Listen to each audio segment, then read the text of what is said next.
městem muž a šel po hlavní třídě. Šel včera městem muž a já ho z okna viděl. Na flétnu chorál hrál a znělo to jako zvon a byl v tom všechen žal ten krásný dlouhý tón a já jsem náhle věděl, ano, to je on. To je on.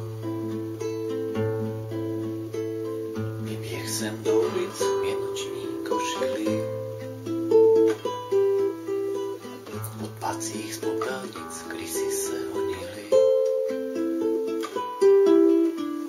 A v teplých postelích lásky i nelásky tiše se vrtěly rodinné obrázky a já chtěl odpověď na svoje otázky. Otázky.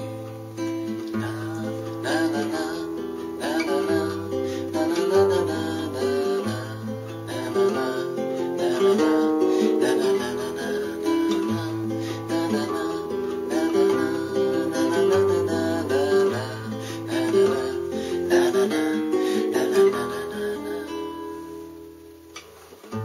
Jsem toho muže a chytl za kabát. Měl kabát z hadíků, že šel z něho divný chlap. A on se otočil a oči plné vran a jizvy u očí celý byl pomután a já jsem náhle věděl, kdo je onen pán.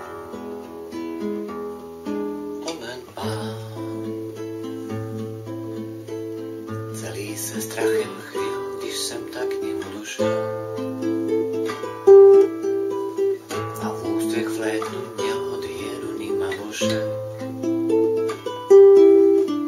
Stál měsíc nad domy, jak čírka ve vodě, jak moje svědomí, když zvrací v záchodě. A já jsem náhle věděl, to je darmoděj. Můj darmoděj. Můj darmoděj.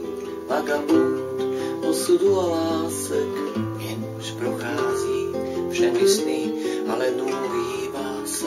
Můj darmoděj, krásné zlo, jen mám pod jazykem, když prodává po domech, jeli se slovníkem. Šel včera městem už podobný obchodník.